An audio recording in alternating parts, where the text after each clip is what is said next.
Saudara-saudariku yang terkasih, pada hari ini Minggu 19 Oktober 2025, saya Romo Siga dari Gereja Katolik Santo Fransiskus Xaverius Pacitan.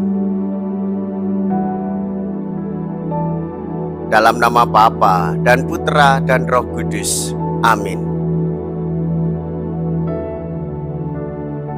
Kita bersama Bunda Gereja memasuki hari Minggu biasa ke-29, sekaligus sebagai hari Minggu misi.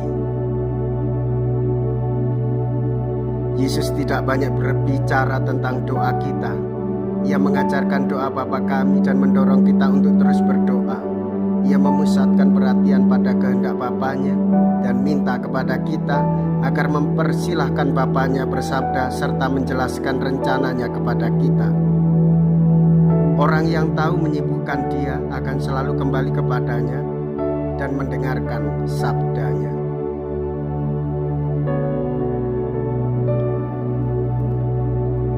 Bukankah Allah membenarkan pada pilihannya yang berseru kepadanya, mea culpa, mea culpa, mea maxima culpa. Saya berdosa, saya berdosa, saya sungguh berdosa. Semoga Allah yang Maha Kuasa mengasihani kita, mengampuni dosa kita dan menghantar kita ke hidup yang kekal. Amin. Marilah kita berdoa. Allah Bapa kami di surga, perkenankanlah kami selalu dan di mana saja bersedia mendengarkan sabda-Mu yang mengajak kami menaruh belas kasih, saling membantu dan menjadi sumber sukacita bagi sesama. Dengan pengantaraan Yesus Kristus Putra-Mu Tuhan kami yang hidup dan berkuasa bersama dengan Dikau dalam persatuan Roh Kudus, Allah sepanjang segala masa. Amin.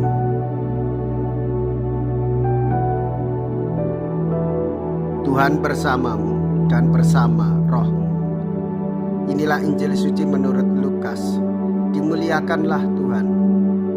Lukas bab 18 ayat 1 sampai dengan ayat 8. Pada suatu ketika, Yesus menceritakan suatu perumpamaan kepada murid-muridnya untuk menegaskan bahwa mereka harus selalu berdoa dengan tidak jemu-jemunya.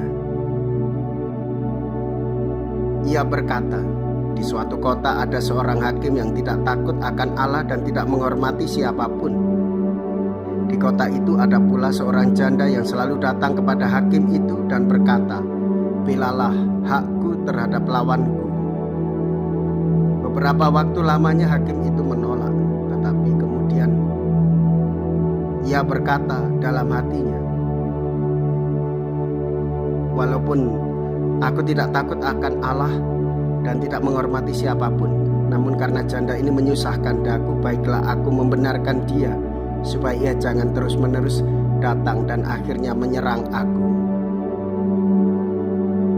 Lalu Yesus berkata, "Camkanlah perkataan hakim yang lalim itu. Bukankah Allah akan membenarkan para pilihannya yang siang malam berseru kepadanya? Dan adakah ia mengulur-ulur waktu sebelum menolong mereka? Aku berkata kepadamu, ia akan segera menolong mereka. Akan tetapi jika Anak Manusia datang, adakah ia menemukan iman di bumi ini?" Demikianlah sabda Tuhan. Terpujilah Kristus.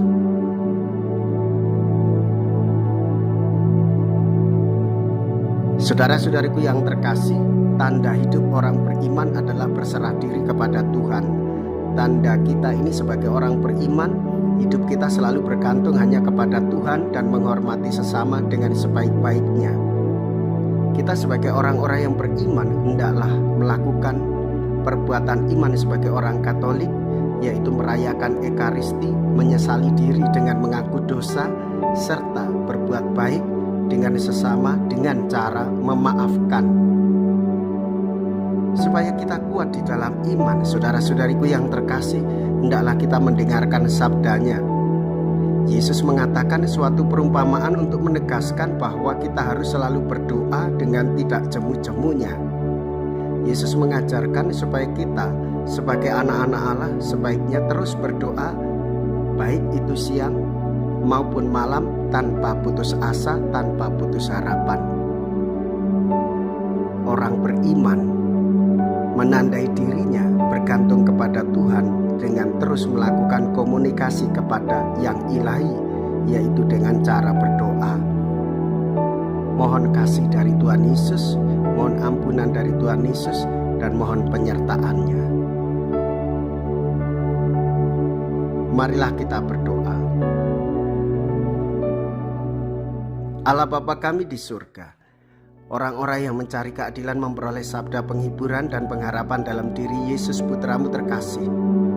Kami mohon semoga sabdanya membuat puas hati kami, sebab memang demikian itulah cara yang Kau kehendaki untuk bersatu dengan kami, dengan pengantaraan Kristus Tuhan kami. Amin. Tuhan beserta kita, sekarang dan selama-lamanya. Semoga Allah yang Maha Kuasa memberkati saudara sekalian, Bapa dan Putra dan Roh Kudus. Amin. Saudara-saudariku yang terkasih, pergilah. Ibadah sabda sudah selesai. Syukur kepada Allah.